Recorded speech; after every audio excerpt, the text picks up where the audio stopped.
ओम शांति। 11 नवंबर 2024 की साकार मधुर मुरली है। बाबा कहते, मीठे बच्चे, अपने ऊपर पूरी नजर रखो।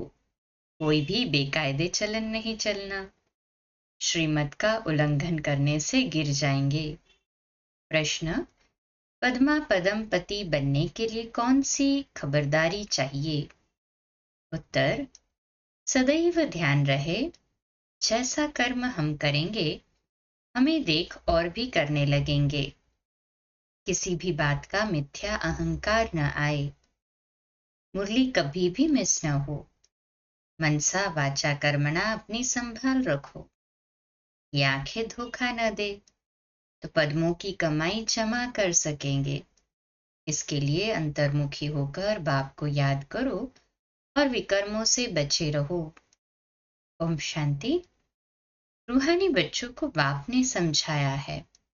यहाँ तुम बच्चों को इस ख्याल से जरूर बैठना होता है, ये बाबा भी है, टीचर और सद्गुरु भी है, और ये भी महसूस करते हो बाबा को याद करते करते पवित्र बन पवित्र धाम में जाकर पहुंचेंगे।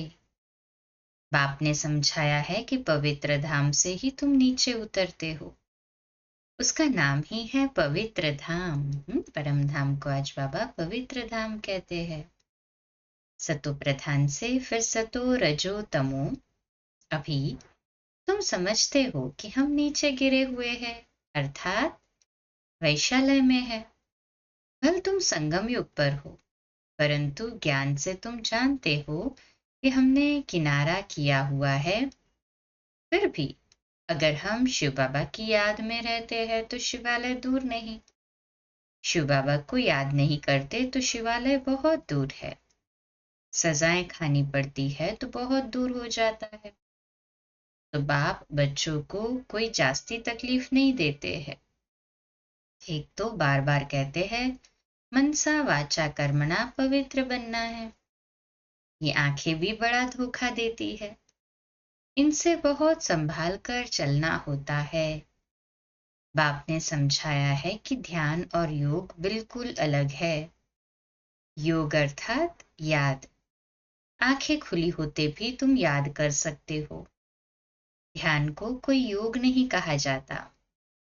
भोग भी ले जाते हैं तो डायरेक्शन अनुसार ही जाना है। इसमें माया भी बहुत आती है। माया ऐसी है जो एकदम नाक में दम कर देती है। जैसे बाप बलवान है वैसे माया भी बड़ी बलवान है। इतनी बलवान है जो सारी दुनिया को वैशालय में धकेल दिया है। इसलिए इसमें बहुत खबरदारी रखनी होती है। बाप की कायदे अनुसार याद चाहिए। बेकायदे कोई काम किया तो एकदम गिरा देती है। ध्यान आदि की भी कभी कोई इच्छा नहीं रखनी है।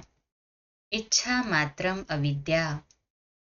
बाप तुम्हारी सब मनोकामनाएं बिगर मांगे पूरी कर देते हैं, अगर बाप की आज्ञा पर चले तो। अगर बाप की आज्ञा न मान उल्टा रास्ता लिया तो हो सकता है स्वर्ग के बदले नर्क में ही गिर जाए। गायन भी है, गज को ग्राह ने खाया। बहुतों को ज्ञान देने वाले, भोग लगाने वाले आज है कहाँ? क्योंकि बेकायदे चलन के कारण पूरे मायावी बन जाते हैं। डीटी बनते बनते डेविल बन जाते हैं। बाप जानते हैं कि बहुत अच्छे पुरुषार्थी जो देवता बनने वाले थे वह असुर बन असुरों के साथ रहते हैं, ट्रेटर हो जाते हैं। बाप का बनकर फिर माया के बन जाते, उन्हें ट्रेटर कहा जाता है। अपने ऊपर नजर रखनी होती है। श्रीमत का उल्लंघन किया तो ये गिरे, पता भी नहीं पड़ेगा। बाप तो बच्चों को सावधान करते हैं कि कोई ऐसी चलन न चलो जो रसातल में पहुंच जाओ। कल भी बाबा ने समझाया, बहुत गोप है, आपस में कमेटियां आदि बनाते हैं। जो कुछ करते हैं श्रीमत के आधार बिगर करते हैं तो डिससर्विस करते हैं। बिगर श्रीमत करेंगे तो गिरते ही जाएंगे। बाबा ने शुरू में कमेटी बनाई थी तो माताओं की बनाई थी, क्योंकि कलश तो माताओं को ही मिलता है। वंदे मातरम गाया हुआ है ना। अगर गोप लोग कमेटी बनाते हैं तो वंदे गोप तो गायन नहीं है। श्रीमत पर नहीं तो माया के जाल में फंस पड़ते हैं। बाबा ने माताओं की कमेटी बनाई, उन्हों के हवाले सब कुछ कर दिया। पुरुष अक्सर करके देवाला मारते हैं, स्त्रियां नहीं। बाप भी कलश माताओं पर रखते हैं। इस ज्ञान मार्ग में माताएं भी देवाला मार सकती है। पद्मा पदम भाग्यशाली जो बनने वाले हैं वह माया से हार खाकर देवाला मार सकते हैं। इसमें स्त्री पुरुष दोनों देवाला मार सकते हैं और मारते भी है। कितने हार खाकर चले गए, गोया देवाला मार दिया ना। बाप समझाते हैं भारतवासियों ने तो पूरा देवाला मारा है। माया कितनी जबरदस्त है, जो समझ नहीं सकते हैं हम क्या थे, कहां से एकदम नीचे आकर गिरे हैं। यहाँ भी ऊंच चढ़ते चढ़ते फिर श्रीमत को भूल अपनी मत पर चलते हैं तो देवाला मार देते हैं। वो लोग तो देवाला मारते फिर 5-7 वर्ष बाद खड़े हो जाते हैं। यहाँ तो 84 जन्मों का देवाला मारते हैं। ऊंच पर पा न सके, देवाला मारते ही रहते हैं। बाबा के पास फोटो बहुत, हाँ, वो बाबा के पास फोटो होता तो बतलाते, हाँ, कि कैसे थे और कैसे देवाला मारा। तुम कहेंगे बाबा तो बिल्कुल ठीक कहते हैं, ये कितना बड़ा महारथी था, बहुतों को उठाते थे। आज है नहीं, देवाले में है। बाबा घड़ी घड़ी बच्चों को सावधान करते रहते हैं। अपनी मत पर कमेटियां आदि बनाना इसमें कुछ रखा नहीं है। आपस में मिलकर झरमुई झुगमुई करना, ये ऐसे करता था, फलाना ऐसे करता था, सारा दिन यही करते रहते हैं। बाप से बुद्धि योग लगाने से ही सतो प्रधान बनेंगे। बाप का बने और बाप से योग नहीं तो घड़ी घड़ी गिरते रहेंगे। कनेक्शन ही टूट पड़ता है। लिंक टूट जाए तो घबराना नहीं चाहिए। माया हमें इतना तंग क्यों करती है? कोशिश कर बाप के साथ लिंक जोड़नी चाहिए, नहीं तो बैटरी चार्ज कैसे होगी? विकर्म होने से बैटरी डिस्चार्ज हो जाती है। शुरू में कितने ढेर के ढेर बाबा के आकर बने, भट्ठी में आए फिर कहाँ, आज कहाँ है? गिर पड़े क्योंकि पुरानी दुनिया याद आई। अभी बाप कहते हैं, मैं तुमको बेहद का वैराग्य दिलाता हूं। इस पुरानी दुनिया से दिल नहीं लगाओ, दिल स्वर्ग से लगानी है। अगर ऐसा लक्ष्मी नारायण बनना है तो मेहनत करनी पड़े। बुद्धि योग एक बाप के साथ होना चाहिए। पुरानी दुनिया से वैराग्य, सुखधाम और शांतिधाम को याद करो। जितना हो सके उठते बैठते चलते फिरते बाप को याद करो। ये तो बिल्कुल ही सहज है। तुम यहाँ आए ही हो नर से नारायण बनने के लिए। सबको कहना है कि अब तमो प्रधान से सतो प्रधान बनना है, क्योंकि रिटर्न जर्नी होती है। वर्ल्ड की हिस्ट्री ज्योग्राफी रिपीट, माना नर्क से स्वर्ग, फिर स्वर्ग से नर्क। ये चक्र फिरता ही रहता है। बाप ने कहा है, यहाँ स्वदर्शन चक्रधारी होकर बैठो। इसी याद में रहो कि हमने कितने बार चक्र लगाया है। अभी फिर से हम देवता बन रहे हैं। दुनिया में कोई भी इस राज को नहीं समझते हैं। ये ज्ञान देवताओं को है नहीं, वह तो है ही पवित्र। उनमें ज्ञान ही नहीं। जो शंख बजावे वह पवित्र है, उनको ये निशानी देने की दरकार नहीं। निशानी तब होती है जब दोनों इकट्ठे होते हैं। तुमको भी निशानी क्यों नहीं है? क्योंकि तुम आज देवता बनते बनते कल असुर बन जाते हो।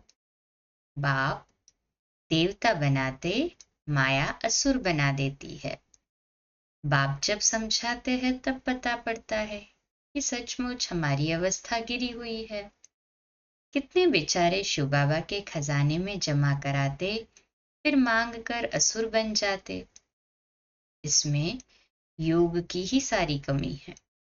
योग से ही पवित्र बनना है। बुलाते ही हो बाबा आओ, हमें पतित से पावन बनाओ, जो हम स्वर्ग में जा सके। याद की यात्रा है ही पावन बन ऊंच पद पाने के लिए। जो मर जाते हैं फिर भी जो कुछ सुना है तो शिवालय में आएंगे जरूर। पद भल कैसा भी पाए, एक बार याद किया तो स्वर्ग में आएंगे जरूर। बाकी ऊंच पद पा न सके, स्वर्ग का नाम सुनकर खुश होना चाहिए। फेल हो पाई पैसे का पद पा लिया, इसमें खुश नहीं हो जाना है। फीलिंग तो आती है ना, मैं नौकर हूं। पिछाड़ी में तुम्हें सब साक्षात्कार होंगे कि हम क्या बनेंगे, हमसे क्या विकर्म हुआ है, जो ऐसी हालत हुई है। मैं महारानी क्यों नहीं बनूं? कदम कदम पर खबरदारी से चलने से तुम परमा पदम पति बन सकते हो। मंदिरों में देवताओं को पदम की निशानी दिखाते हैं, दर्जे में फर्क हो जाता है। आज की राजाई का कितना दबदबा रहता है तो अल्पकाल का। सदा काल के राजा तो बन न सके। तो भी बाप कहते हैं तुम्हें लक्ष्मी नारायण बनना है तो पुरुषार्थ भी ऐसा चाहिए। कितना हम औरों का कल्याण करते हैं, अंतर्मुख हो कितना समय बाबा की याद में रहते हैं। अभी हम जा रहे हैं अपने स्वीट होम में, फिर आएंगे सुखधाम में। ये सब ज्ञान का मंथन अंदर में चलता रहे। बाप में ज्ञान और योग दोनों है, तुम्हारे में भी होना चाहिए।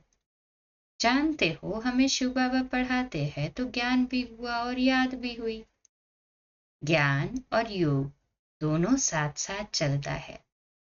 ऐसे नहीं योग में बैठो, बाबा को याद करते रहो और नॉलेज भूल जाए। बाप योग सिखलाते हैं तो नॉलेज भूल जाते हैं क्या? सारी नॉलेज उनमें रहती है। तुम बच्चों में भी नॉलेज होनी चाहिए, पढ़ना चाहिए। जैसे कर्म मैं करूंगा मुझे देख और भी करेंगे। मैं मुरली नहीं पढ़ूंगा तो और भी नहीं पढ़ेंगे। मिथ्या अहंकार आ जाता है तो माया झट वार कर देती है। कदम कदम बाप से श्रीमत लेते रहना है। लेते हैं ना सभी? कहे हाँ जी बाबा। बाबा कहते नहीं तो कुछ ना कुछ विकर्म बन जाते, श्रीमत नहीं ली तो। बहुत बच्चे भूले करते बाप को नहीं बताते तो अपनी सत्यानाश कर लेते हैं। गफलत होने से माया थप्पड़ लगा देती है, वर्थ नॉट ए पेनी बना देती है। अहंकार में आने से माया बहुत विकर्म कराती है। बाबा ने ऐसे थोड़ी कहा है, ऐसी ऐसी पुरुषों की कमेटियां बनाओ। कमेटी में एक दो समझो सयानी बच्चियां जरूर होनी चाहिए, जिनकी ही राय पर काम हो। कलश तो लक्ष्मी पर रखा जाता है ना। गायन भी है, अमृत पिलाते थे फिर कहाँ यज्ञ में विघ्न डालते थे। अनेक प्रकार के विघ्न डालने वाले हैं। सारा दिन यही झरमुई जगमुई की बातें करते रहते। ये बहुत खराब है। कोई भी बात हो तो बाप को रिपोर्ट करनी चाहिए। सुधारने वाला तो एक ही बाप है ना। तुम अपने हाथ में लौ नहीं उठाओ, तुम बाप की याद में रहो। सभी को बाप का परिचय देते रहो, तब ऐसा बन सकेंगे। माया बहुत कड़ी है, इसको नहीं छोड़ती।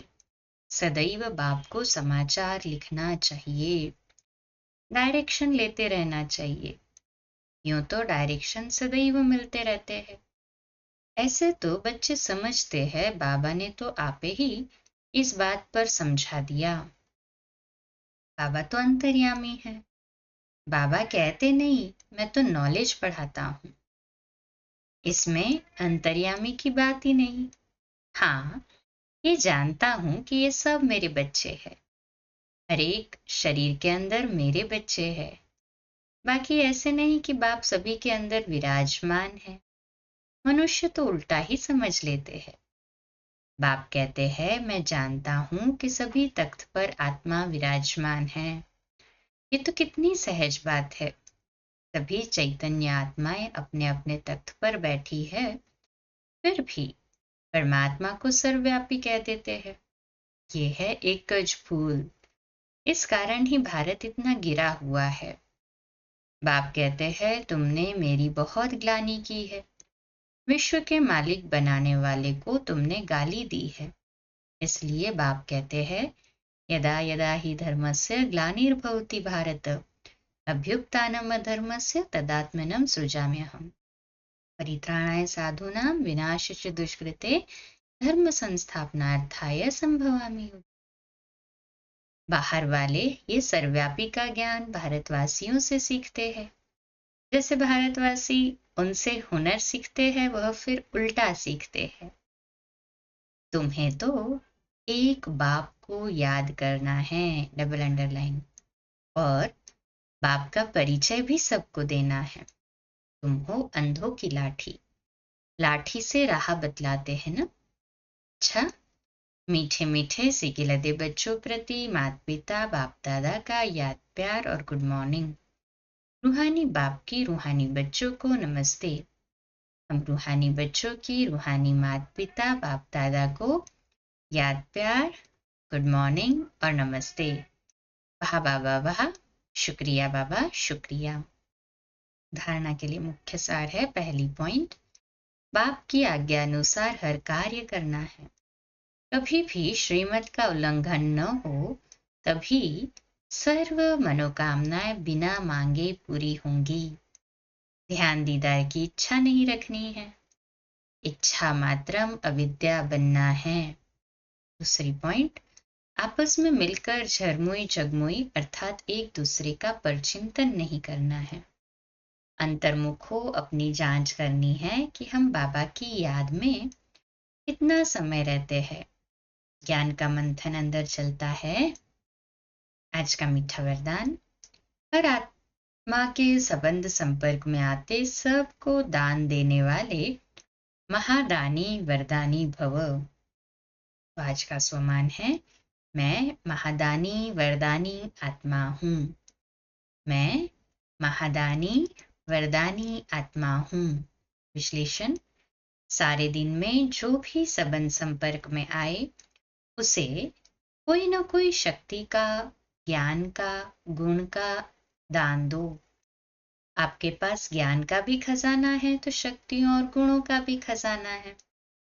कोई भी दिन बिना दान दिए खाली न जाए, तब कहेंगे महादानी।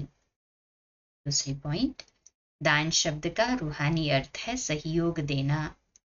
तो अपनी श्रेष्ठ स्थिति के वायुमंडल द्वारा और अपनी वृत्ति के वाइब्रेशन द्वारा हर आत्मा को सहयोग दो, तब कहेंगे वरदानी।